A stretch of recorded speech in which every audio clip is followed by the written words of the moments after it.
Are you replacing your old Apple Watch or giving your old one to someone else? Then before you do, you'll need to unpair your watch from your current iPhone so that it can be paired to another. This may also be helpful if you're not replacing your Apple Watch, but it's giving you problems and you want to start over with a reset and pair. We'll look at doing this two different ways. The first is on your iPhone, which is the preferred way to do it if you want to avoid any issues. But then the second is on the watch itself if you no longer have access to your phone. To unpair a watch from your iPhone, start by opening the Watch app.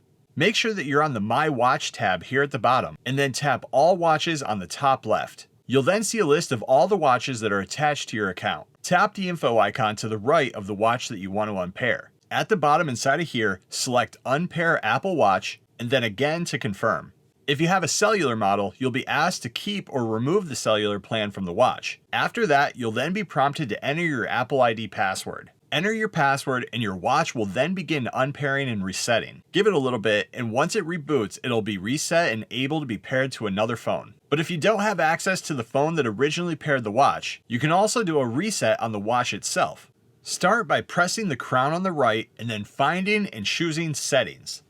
Next, tap General, scroll down to the bottom inside of here, and then choose Reset. Here you can choose Erase all content and settings at the top. Enter your passcode if you're prompted, and then on the next screen, scroll to the bottom and choose if you want to erase everything on your watch, including the cellular plan, or erase but keep your plan attached. Again though, you'll only have that option if it's a cellular model watch. After you make your choice, your watch will reset and unpair. And that's how you disconnect and reset your Apple Watch from your iPhone.